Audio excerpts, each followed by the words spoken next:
So hi what is up guys. आज के इस चैप्टर में हम बात करेंगे लिस्ट डेटा टाइप के बारे में। तो हमने इससे पहले समझा था डेटा टाइप्स क्या है, पाइथन में कितने तरीके का डेटा टाइप्स है, पाइथन की कंप्लीट डेटा स्ट्रक्चर के बारे में हमने पढ़ा था। 4 तरह का डेटा टाइप होता है। सबसे पहले none data type, numeric data type, sequential data type और डिक्शनरी डेटा टाइप। तो आज हम बात करेंगे सिक्वेंशियल डेटा टाइप के सबसे पहला डेटा टाइप लिस्ट के बारे में। तो ये है प्रैक्टिकल पार्ट ऑफ लिस्ट। तो चलिए लिस्ट को प्रैक्टिकली समझते हैं। तो आप लोग जैसे जानते हो लिस्ट मतलब एक बिग बॉक्स की तरह है। जैसे कि हमने वेरिएबल जब समझा था, एक स्मॉल बॉक्स था, उसमें आप एक ही वैल्यू एक ही टाइम पे आप सेव कर सकते थे उस बॉक्स में, उस वेरिएबल बॉक्स में। बट लिस्ट एक ऐसी बॉक्स की तरह है जो एक बिग बॉक्स है। इसके अंदर आप कई सारे वैल्यूज़ एक समय पे स्टोर कर सकते हो और बाद में आप इंडेक्सिंग मेथड के द्वारा उनमें से किसी भी लोकेशन की वैल्यू एक्सेस कर सकते हो और उसे यूज़ कर सकते हो। तो चलिए अभी देखते हैं लिस्ट को कैसे लिखा जाता है। उसकी सिंटैक्स हमने पहले ही देखा था, समझा था अपने थियोरेटिकल पार्ट में। अभी प्रैक्टिकली देखते हैं। इस पाइचार्म आईडीई के अंदर जो NIN प्रोजेक्ट था जो हमने पहले क्रिएट किया था, जब हमने वीडियो देखा था हाउ टू इंस्टॉल पाइचार्म, तो हमने पहले ही क्रिएट करके रखा था ये प्रोजेक्ट। आज इसके अंदर हम देखेंगे लिस्ट को कैसे लिखें और उसको कैसे यूज़ करें, उसके इंडेक्सिंग मेथड के बारे में जानेंगे, बहुत सारी चीज़ों के बारे में सीखेंगे। So let's get started. तो चलिए जूम करते हैं और अभी देखते हैं सिंटैक्स कैसे हम लिखे पाइथन की लिस्ट की। तो सबसे पहले हम एक नेम देते हैं, variable name like box vux equals to, उसके बाद हमें देना होगा big brackets, mathematical big brackets, और मिडिल ऑफ दोज मतलब इसके बीच में आपको देना होगा वैल्यूज़। अभी वैल्यूज़ हम पुट करेंगे तो आप कोई भी वैल्यू पुट कर सकते हो। जैसे कि यहाँ पर हम 8, 9, 7 हम दे सकते हैं। आप एक इसमें इंटीजर भी ऐड कर सकते हो, आप फ्लोटिंग वैल्यू भी ऐड कर सकते हो। तो ये आपका बॉक्स बन गया। आप देख सकते हो इसमें हमने 4 ही वैल्यू यूज़ किया और चारों इंटीजर है और ये बिग ब्रैकेट्स के अंदर होता है। तो यहाँ पर हम बिग ब्रैकेट यूज़ कर सकते हैं और यूज़ करते हैं और उसके बीच में ये सारी चीज़ें हम लिखते हैं। तो यहाँ पर अगर हम एक स्ट्रिंग ऐड करें तो सिंगल कोड देते हैं, आप डबल कोड भी दे सकते हो। तो यहाँ पर अगर हमें कुछ देना हो स्ट्रिंग तो इसके अंदर हम वो स्ट्रिंग एंटर कर सकते हैं। जैसे कि यहाँ पर अगर हम दे TIK टिक, तो यहाँ पर हमने टिक दे दिया, तो ये एक स्ट्रिंग हो गया। तो इसके अंदर आप फ्लोटिंग वैल्यू भी दे सकते हो, कुछ भी दे सकते हो। तो अभी हम क्या करेंगे, मान लो कि इस नंबर 28 को हम प्रिंट करना चाह रहे हैं, तो कैसे करें। तो इसके लिए हम एक मेथड है जिसको कहा जाता है इंडेक्सिंग मेथड को यूज़ करेंगे। कैसे यूज़ करेंगे, तो पहले हमने पिछले वीडियो में देखा था हर एक लोकेशन 1 0 ऐसे करते हैं। तो सबसे पहले लिखते हैं PRINT प्रिंट, उसके बाद पैरेंथेसिस, उसके बाद हम देंगे BOX बॉक्स, उसके बाद हम यहाँ पर मतलब वो वेरिएबल नेम देने के बाद हम देंगे बिग ब्रैकेट्स और उसके अंदर हम वो लोकेशन मेंशन करेंगे जिस लोकेशन के वैल्यू को हमें एक्सेस करना हो। तो रिसेंटली हमने पहले वीडियो में पढ़ा था हर एक लोकेशन 0 से स्टार्ट होता है, उसके बाद हम उसके लोकेशन वाइज उसको नंबर देते हैं। तो ये है 0, ये है 1, तो हमें इस 18 वैल्यू को चाहिए, तो इसका लोकेशन हमें 1 देना होगा। तो हमने यहाँ पर 1 दे दिया, उसके बाद राइट क्लिक रन करें। तो यहाँ पर आप देख सकते हो इस टर्मिनल पे यहाँ पर 8 आ गया। तो ऐसे ही आप लोकेशन के मतलब इस इंडेक्सिंग मेथड के द्वारा आप किसी भी वैल्यू के एक्सेस कर सकते हो। तो इसे कहा जाता है इंडेक्सिंग मेथड। तो अभी हम अगर इसे इरेज कर दें और इसके जगह अगर हम, तो मान लो कि अभी हमें ये लास्ट स्ट्रिंग वैल्यू चाहिए, मतलब ये टिक, तो ये है 0 1 2 3 4, तो मतलब 4 नंबर लोकेशन 4 दे दिया हमने। राइट क्लिक और रन करें, नीचे जाइए तो आप देख सकते हो ये टिक है यहाँ पर प्रिंट हो गया। तो यहाँ पर आप किसी भी लोकेशन के द्वारा इंडेक्सिंग मेथड के द्वारा लोकेशन देने के बाद आप प्रिंट कर सकते हो। यहाँ पर देखते हैं कोई मैथमेटिकल ऑपरेशन परफॉर्म होता है या नहीं। तो यहाँ पर हम प्लस देते हैं, उसके बाद हम और एक लोकेशन यहाँ पर मेंशन करते हैं। तो चलिए सबसे पहले देखते हैं एक स्ट्रिंग फॉर्म और एक इंटीजर फॉर्म के डेटा टाइप को, डिफरेंट डेटा टाइप को क्या हम मैथमेटिकली ऐड कर सकते हैं।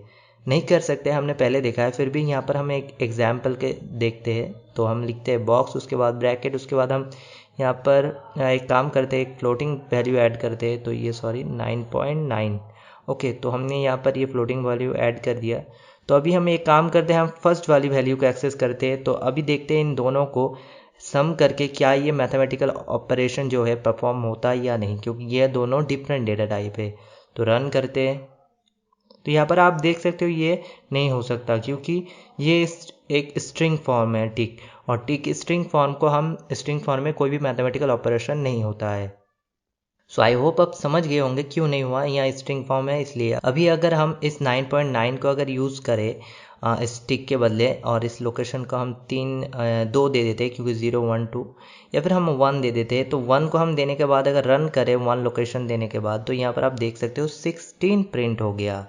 तो यहाँ से हम इंटीजर को इंटीजर से या फिर फ्लोटिंग वैल्यू को इंटीजर से हम ऐड या फिर सम या फिर मैथमेटिकल ऑपरेशन करवा सकते हैं, बट स्ट्रिंग फॉर्म से हम नहीं कर सकते। यहाँ पर 16 आ गया, आप देख सकते हो। तो ऐसे ही हम कर सकते हैं लिस्ट से कोई भी मैथमेटिकल ऑपरेशन। तो लिस्ट के इंडेक्शन मेथड के द्वारा मैथमेटिकल ऑपरेशन पॉसिबल है। तो अभी इसे इरेज करते हैं। तो अभी हमें इस 8 से लेके 7 तक हमें वैल्यू प्रिंट करवाना है एक साथ। तो कैसे करें?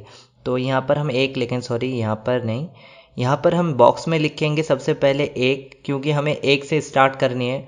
उसके बाद हमें एक कोलोन देना होगा, और उसके बाद लास्ट जो वैल्यू हमें प्रिंट करवाना है उससे एक बाद की लोकेशन हमें देना होगा। तो यहाँ पर जैसे कि आप देख सकते हो हमें 8 से चाहिए 8 9 9 7 और 7, तो हमें लास्ट वैल्यू है 1 2 एंड 3, तो हमें देना होगा 4, क्योंकि हमें 3 तक चाहिए जो, तो जितने तक वैल्यू आप प्रिंट करना है उससे एक ज़्यादा आपको देना होगा। तो यहाँ पर रन करें तो आप देख सकते हो 8 9 9 7 तो हो गया, ये प्रिंट हो गया। तो ऐसे ही आप एक्सेस कर सकते हो। तो अभी कैसे आप कर रहे हो? सबसे पहले वेरिएबल नाम देते हो, उसके बाद बिग ब्रैकेट्स, उसके बाद आप जिस वैल्यू से स्टार्ट करना चाहते हो उसकी लोकेशन, जैसे कि हम यहाँ से 8, उसके बाद लास्ट जिस लोकेशन उससे एक ज़्यादा लोकेशन देना होगा, मतलब लास्ट जो वैल्यू है उसकी जो लोकेशन है उसके बाद वाले लोकेशन को मेंशन करना होगा, और उसके बाद कोलोन देना होगा। उसके बाद राइट क्लिक रन करना होगा, यहाँ पर वो वैल्यू जितने भी वैल्यूज़ है वो प्रिंट हो जाएंगे। अब मान लो कि आपको फर्स्ट एलिमेंट से 7 तक चाहिए, तो कैसे करोगे? तो आपको पता नहीं है फर्स्ट एलिमेंट से आपको चाहिए, तो यहाँ पर आप 0 मेंशन कर सकते हो। जैसे 0 दोगे उसके बाद राइट क्लिक रन करो, तो यहाँ पर आप देख सकते हो फर्स्ट वैल्यू से आ गया। बट मान लो आप कोई भी नहीं देना चाहते हो, आपको पता नहीं फर्स्ट वैल्यू क्या है, तो आप यहाँ पर एम्प्टी कर सकते हो, मतलब लिस्ट एम्प्टी। अगर मतलब फर्स्ट लोकेशन आप कुछ ना दो, तो जहाँ से लिस्ट शुरू हुआ है वहीं से प्रिंट हो जाएगा। तो फर्स्ट लोकेशन हम छोड़ देते हैं, कुछ नहीं देंगे, कोलोन देंगे और लास्ट लोकेशन देंगे, ये 4। तो यहाँ पर हम क्या करेंगे? तो यहाँ पर हम राइट क्लिक रन करते हैं, तो आप देख सकते हो एकदम फर्स्ट लोकेशन से एंटर हो गया। मतलब अगर आप एम्प्टी रखते हो, कुछ नहीं देते हो, तो जो फर्स्ट से स्टार्ट होता है वही से प्रिंट होने लगता है। तो हमें यहाँ से 8 से मिल गया है, क्योंकि हमने कोई भी लोकेशन हमने मेंशन नहीं किया था फर्स्ट में। तो रन करें और एक बार देख ले, तो यहाँ पर आप देख सकते हो। तो अगर आप कोई लास्ट एलिमेंट मेंशन ना करें तो क्या होगा? तो यहाँ पर हमने फर्स्ट एलिमेंट कोई भी 2 मेंशन कर देते हैं और लास्ट तक हमें चाहिए, तो आपको कोई भी लास्ट लोकेशन मेंशन नहीं करना है।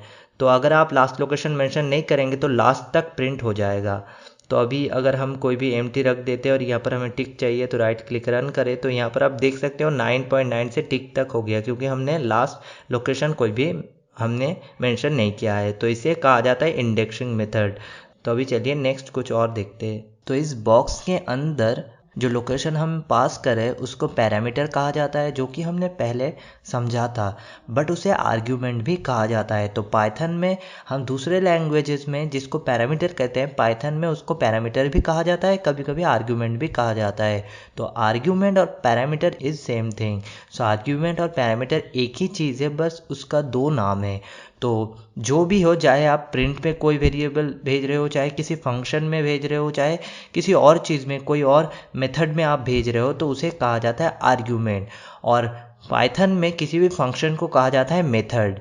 तो जैसे कि दूसरे प्रोग्रामिंग लैंग्वेज में हम फंक्शन कहते हैं, फंक्शन किसे कहते हैं, क्या होता है, हमने पहले ही बात किया था व्हाट इज़ फंक्शन वीडियो में। तो पाइथन में उसे मेथड कहा जाता है। तो मेथड और फंक्शन सेम थिंग है, बस 2 डिफरेंट नेम्स है। तो अभी चलिए सीखते हैं कुछ और मेथड्स या फिर और फंक्शन ऑफ लिस्ट। लिस्ट से हम क्या कर सकते हैं? अभी तो हमने बस इंडेक्सिंग मेथड सीखा, मतलब इंडेक्सिंग फंक्शन ऑफ लिस्ट।